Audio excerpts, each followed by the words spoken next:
नमस्कार महाराष्ट्र वर्ग. सर्वांचं खूप खूप स्वागत आहे आजच्या या अतिशय महत्त्वाच्या स्पष्टीकरण सत्रामध्ये.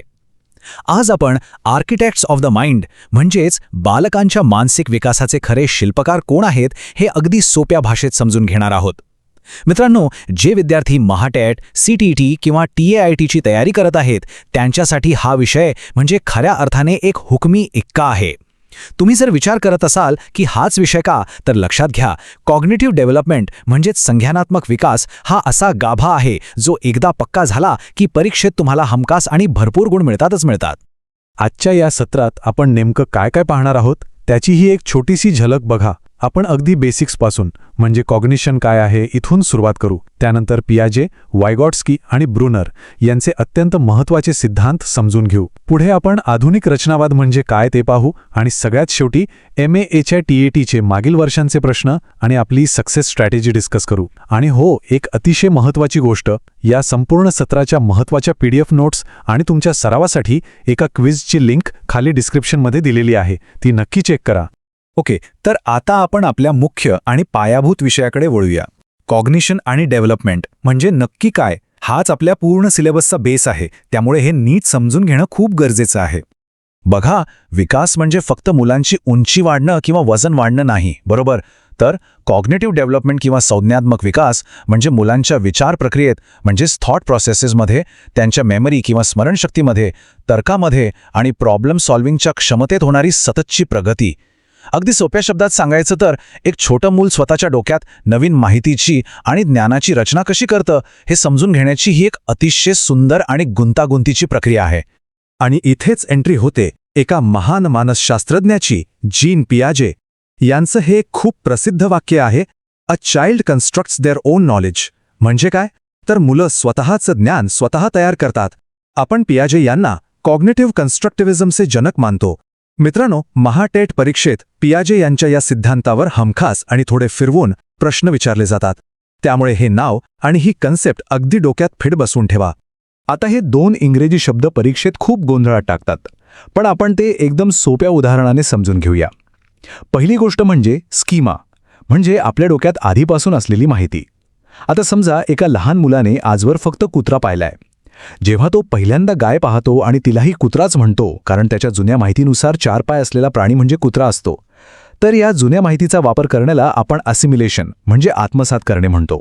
पण जेव्हा त्याला कुणीतरी सांगतं की अरे नाही, ही गाय आहे, आणि तो स्वतःच्या डोक्यातील माहितीत बदल करून गायीला गाय म्हणायला लागतो, तेव्हा त्या बदलाला ॲकोमोडेशन किंवा अनुकूलन म्हणतात. एकदम सोपं आहे ना? जुनी माहिती वापरणे म्हणजे ॲसिमिलेशन आणि नवीन माहितीनुसार बदल करणे म्हणजे ॲकोमोडेशन. आता तुमच्यासमोर जो तक्ता आहे तो परीक्षेत हमखास मार्क देणारा आहे. पियाजे यांनी बालविकासाचे हे 4 अत्यंत महत्त्वाचे टप्पे सांगितले आहेत आणि परीक्षेत हे नेहमी क्रमाने विचारले जातात. आता हे क्रमाने लक्षात कसे ठेवायचं, तर यासाठी मी तुम्हाला एक भन्नाट सिक्रेट ट्रिक सांगतो. से प्री कॉन फॉ. हो, से प्री कॉन फॉ. से म्हणजे सेन्सरी मोटर, प्री म्हणजे प्री ऑपरेशनल, कॉन म्हणजे कॉन्क्रीट ऑपरेशनल आणि फॉर्म म्हणजे फॉर्मल ऑपरेशनल. ही ट्रिक वापरली की परीक्षेच्या गडबडीतही तुम्ही अजिबात कन्फ्यूज होणार नाही. पियाजे यांच्याबद्दल आपण पाहिलं. आता आपण पुढच्या 2 महान शिल्पकारांकडे जाऊया, वायगॉट्स्की आणि ब्रुनर, म्हणजे समाज आणि शोधाचे शिल्पकार. पण मित्रांनो, पुढे जाण्याआधी एक महत्त्वाची आठवण करून देतो. पेडागॉजीच्या इतर सर्व महत्त्वाच्या टॉपिक्सची संपूर्ण प्लेलिस्ट आपण खाली डिस्क्रिप्शनमध्ये आणि आपल्या चॅनलवर दिलेली आहे. तुमचा अभ्यास परिपूर्ण होण्यासाठी ती नक्की चेक करा.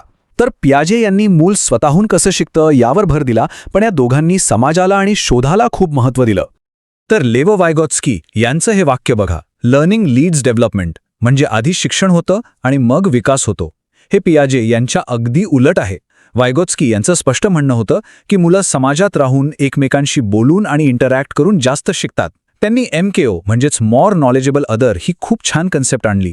शिक्षक, आई-वडील किंवा अगदी तुमचा एखादा हुशार मित्र जो तुम्हाला तुमच्यापेक्षा जास्त माहिती देतो आणि शिकायला मदत करतो, तो म्हणजे तुमचा MKO. आणि यातूनच येते ZPD म्हणजेच झोन ऑफ प्रॉक्सिमल डेव्हलपमेंटची व्याख्या. सोप्या भाषेत सांगायचं तर विद्यार्थी स्वतःहून काय करू शकतो आणि कुणाच्या तरी मदतीने काय करू शकतो, या दोघांमधला जो गॅप आहे ना, तो गॅप म्हणजे ZPD. आणि ही जी मदत आपण विद्यार्थ्याला देतो तिला स्कॅफोल्डिंग म्हणजे तात्पुरती मदत म्हणतात. जसं आपण सायकल शिकताना सुरुवातीला मागून सायकल धरतो ना, ती तात्पुरती मदत म्हणजेच स्कॅफोल्डिंग.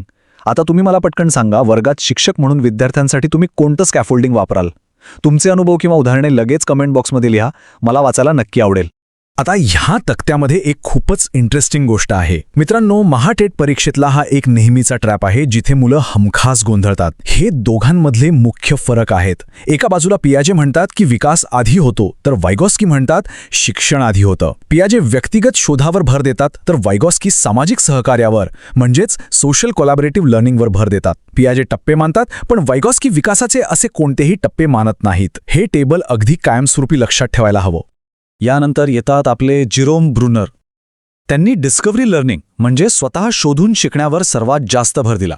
त्यांच्या मते मुलं 3 प्रकारे माहिती स्वतःमध्ये साठवतात: कृतीद्वारे म्हणजे इनॅक्टिव्ह, चित्रांद्वारे म्हणजे आयकॉनिक, आणि भाषा किंवा चिन्हांवर आधारित म्हणजे सिम्बॉलिक. आणि हो, स्पायरल करिक्युलमची अतिशय महत्त्वाची संकल्पना पण त्यांनीच दिली. म्हणजे एखादा विषय आधी सोपा करून शिकवायचा आणि जसं विद्यार्थी मोठा होईल तसतशी त्याच विषयाची काठिण्य पातळी वाढवून तो पुन्हा शिकवायचा. आता आपण पाहूया की हे सगळे सिद्धांत प्रत्यक्ष वर्गात कसे वापरायचे, म्हणजेच रचनावाद. पण एक सेकंड, त्याआधी एक छोटीशी पण महत्त्वाची अनाउन्समेंट. विद्यार्थी मित्रांनो, तुम्ही आपल्या चॅनलचं सदस्यत्व म्हणजेच मेंबरशिप फक्त 59 आणि 119 रुपयांमध्ये जॉईन करू शकता. यामुळे तुम्हाला परीक्षेच्या दृष्टीने काही विशेष आणि एक्सक्लुझिव्ह फायदे मिळतील, तेव्हा नक्की चेकआउट करा. तर कन्स्ट्रक्टिव्हिझम म्हणजे रचनावाद. एक आदर्श रचनावादी वर्ग कसा असतो, तर इथलं शिक्षण हे नेहमी बालकेंद्रित म्हणजेच चाइल्ड सेंटर्ड असतं. इथे शिक्षक विद्यार्थ्यांवर ज्ञान लादत नाही, तर तो फक्त एक फॅसिलिटेटर किंवा मार्गदर्शक म्हणून काम करतो. जॉन ड्यूई यांनी सांगितल्याप्रमाणे लर्निंग बाय डुईंग म्हणजेच कृतीतून शिकण्यावर इथे पूर्ण भर दिला जातो. पाठांतर किंवा ज्याला आपण रोट मेमोरायझेशन म्हणतो ते इथे पूर्णपणे टाळायचं आहे. मुलं गटात एकत्र येतात, समस्या सोडवतात आणि स्वतःचं ज्ञान स्वतःच निर्माण करतात.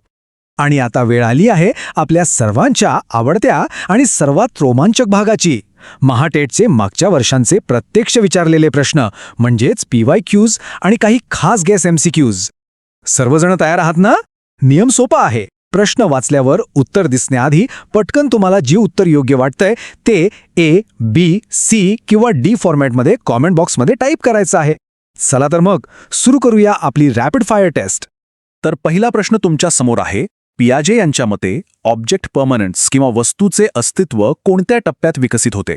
A, pre operational, B, formal operational, C, sensory motor की D, कॉन्क्रीट ऑपरेशनल?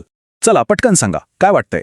होय, अगदी बरोबर. ज्यांनी पर्याय C दिलाय त्यांचं उत्तर 100% बरोबर आहे, सेन्सोरी मोटर. सुरुवातीच्या 0 ते 2 वर्षातच मुलांना हे समजायला लागतं. पुढचा प्रश्न, झोन ऑफ प्रॉक्झिमल डेव्हलपमेंट ही संकल्पना कोणी मांडली?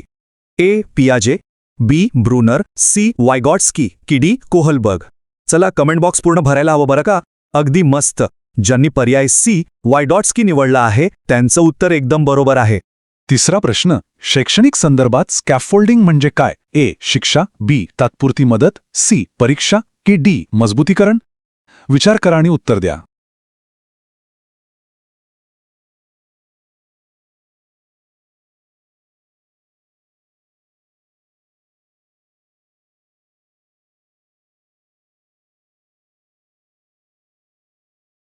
बरोबर, याचं योग्य उत्तर आहे पर्याय B, टेम्पररी हेल्प किंवा तात्पुरती मदत. एखादी गोष्ट शिकताना सुरुवातीला शिक्षकाने दिलेला आधार. चौथा प्रश्न, एकदम क्विक रिकॉलसाठी. डिस्कव्हरी लर्निंग म्हणजेच शोधून शिकण्याचे प्रवर्तक कोण मानले जातात? A, Bruner, B, पियाजे, C, Skinner की D, पॉव्लोव्ह? खूप छान, तुमचे रिप्लाय एकदम वेगात येत आहेत. याचं बरोबर उत्तर आहे A, जेरोम ब्रुनर. आता थोडे कठीण लॉजिकल रिझनिंगवर आधारित गेस प्रश्न पाहूया जे परीक्षेत येऊ शकतात. हा ॲडव्हान्स प्रश्न बघा. बालकामध्ये कॉन्झर्वेशन म्हणजेच संवर्धन न समजण्याचं मुख्य संज्ञानात्मक कारण कोणतं आहे? A, डिसेंट्रेशन, B, इगोसेंट्रिझम, C, सेंट्रेशन की D, अकॉमोनेशन?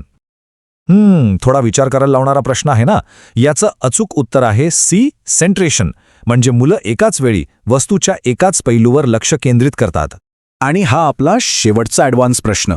फॉर्मल ऑपरेशनल टप्प्यात कोणती विशिष्ट क्षमता विकसित होते? A, object permanence, B, symbolic thought, C, abstract reasoning की D, रिफ्लेक्स ॲक्शन? सांगा पाहू. मुलं आता 11 वर्षांपुढे गेली आहेत बरं का. अगदी बरोबर. योग्य उत्तर आहे C, ॲब्स्ट्रॅक्ट रिझनिंग. म्हणजेच अमूर्त विचार करण्याची क्षमता. आता प्रश्नांनंतर आपण पाहूया आपली टेट सक्सेस स्ट्रॅटेजी. परीक्षा कशी क्रॅक करावी. पण मित्रांनो, मोफत अपडेट्स आणि स्टडी मटेरियलसाठी आपलं व्हॉट्सॲप आणि टेलिग्राम चॅनल नक्की जॉईन करा. लिंक्स खाली डिस्क्रिप्शनमध्ये दिलेले आहेत.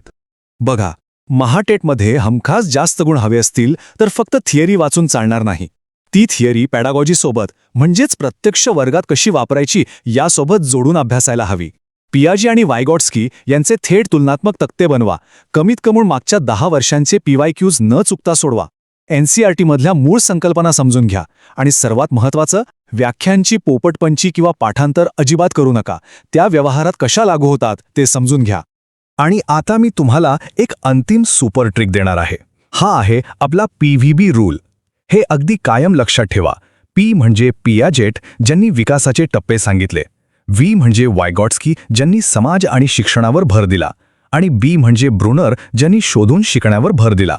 परीक्षेच्या हॉलमध्ये हा PVB नियम आठवला ना की अनेक प्रश्न अगदी काही सेकंदात अचूक सुटतील.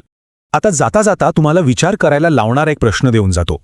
कॉग्निटिव्ह कन्फ्लिक्ट म्हणजेच संज्ञानात्मक संघर्ष ही कन्सेप्ट समजल्यानंतर एखाद्या विद्यार्थ्याने वर्गात चूक केली तर एका शिक्षकाचा त्या चुकीकडे पाहण्याचा दृष्टिकोन कसा बदलेल, यावर नक्की विचार करा आणि तुमची उत्तरं खाली कमेंट्समध्ये सांगा. संपूर्ण मराठी वर्ग आज अगदी उत्साहाने या सत्रात जोडला गेला, त्याबद्दल सर्वांचे मनापासून आभार.